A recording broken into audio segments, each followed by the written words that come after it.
कि ईद के दिन क्या करना है सर, वो जो ज़िंदगी थी मेरी जान तेरे साथ गई, अब तो बस उम्र के नक्शे में वक्त भरना बाकी है।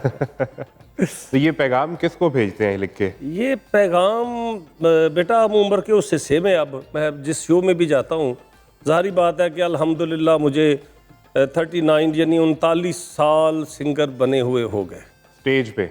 बने 39 हुए साल स्टिल, जब से मैंने पहला एल्बम मेरा आया तो इतने साल हो गए। 1 साल के बाद 40 साल पूरे हो जाएंगे अल्लाह ने अगर वक्त दिया। हाँ, ईद का दिन है।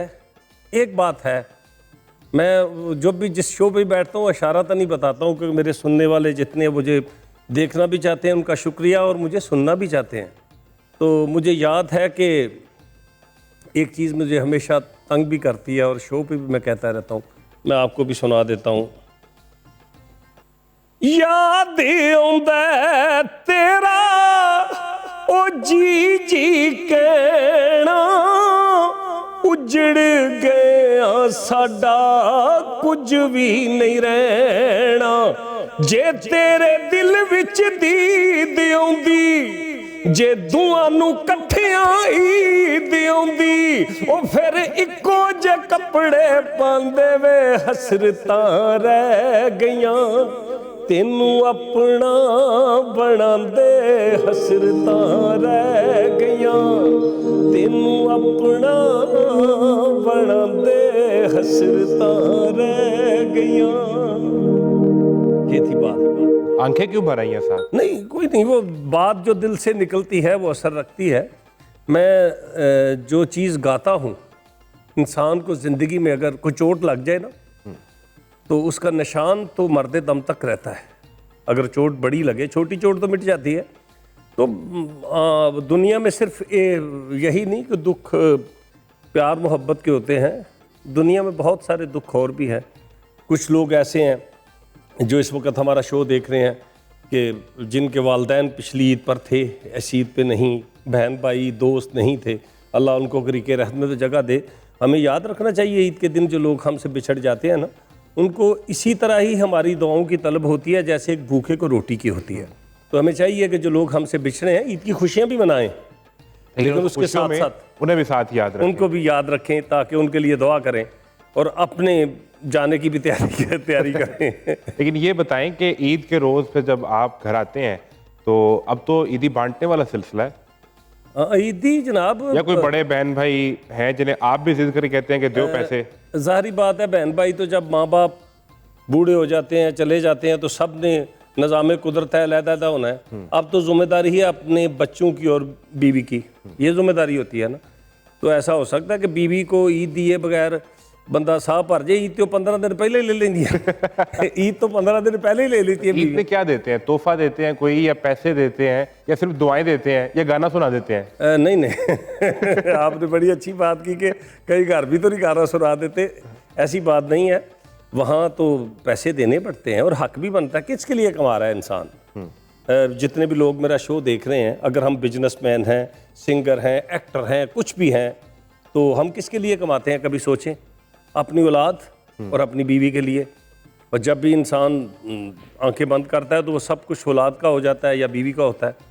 तो ऐसा हो सकता है कि बीवी तो बीवी, वैसे भी हक बनता है बीवी का।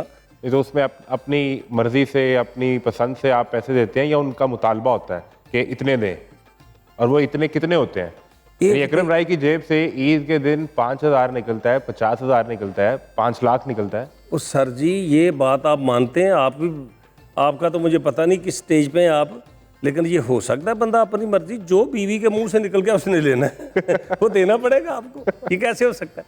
इसीलिए मैं अभी स्टेज से दूर हूँ कि मैं अपनी मर्जी कर सकता हूँ। जो और हक भी बनता है।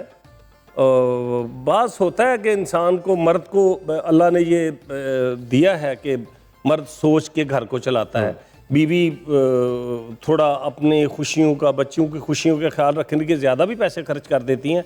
लेकिन खामद एक ऐसा रिश्ता है जो सोचता है कि कल कहाँ से खाना है, अगर 6 महीने तक मुझे काम ना आया घर का तो सिलसिला कैसे, वो उस दूरबीन में सिर्फ एक खामद है, बाप, वो देख रहा होता है, बाकी कोई नहीं देखता। खाना ईद के दिन घर पे सिर्फ खाते हैं या खुद को बनाते भी हैं?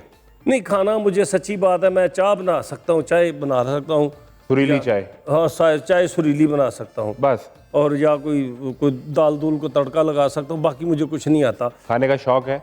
खाने का नहीं, शौक तो बेटा मुझे याद है कि हाय हाय हाय ओदी अखियों अथरू किरदे सन, ओदे दिल नू कुछ ते होया सी, ओ मैं निक्का जिहा सां, उदू निक्का जिहा सां, जदूं मेरा हथ वेख नजूमी रोया सी, ओ मैं निक्का जिहा सां, उदू निक्का जिहा सां।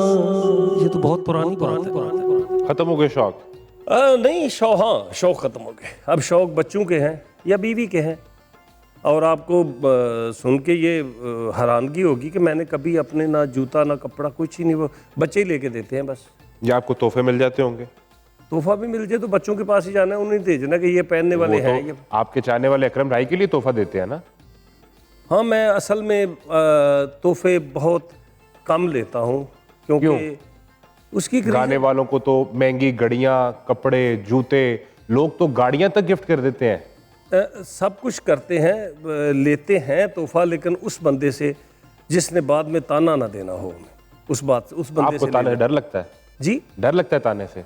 नहीं, एक बंदा अगर फ़र्ज़ किया आपको बहुत बड़ा तोहफा दे के चला जाता है और किसी स्टेज पे जाके बैठ के आपसे सलाम लेता है, आपके पास टाइम नहीं होता या किसी वजह से आप सलाम का जवाब दे नहीं पाते, आगे चले जाते हैं, तो वो ताना देता है कि तुम्हें उस वक्त बहुत याद था जब मैंने आपको तोहफा दिया था, तो अब तुम भूल गए।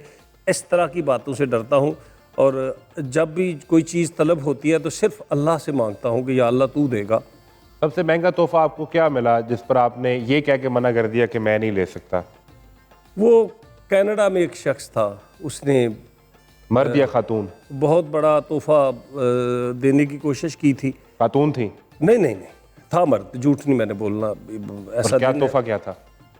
जो भी था महंगा था, लेकिन उसने एक बात की, जब मैंने वो तोहफा पकड़ने का सोचा तो उसने एक बात की कि फ़लाँ बंदा आया था, उसको भी मैंने दिया, फलाना ऐसा उस तरह की कोई बात की। उसने अब कभी फ़ोन भी नहीं उठाया, तो मेरे दिल में आया कि अगर अकरम राही तू भी इसका कभी फ़ोन नहीं उठा पाएगा, बिज़ी होगा, तो फिर कोई और अकरम राही आएगा, उसको कहेगा कि वो अकरम राही आया था, उसको मैं कहा सर आपकी तरफ से मुझे आ गया, आपका शुक्रिया। तो घर मना कर दिया? मैं कोशिश करता हूँ कि मैं किसी पे बोझ ना बनूँ और इस तरह के बंदे से तोहफा ना लूँ जो बाद में ताना दे दे।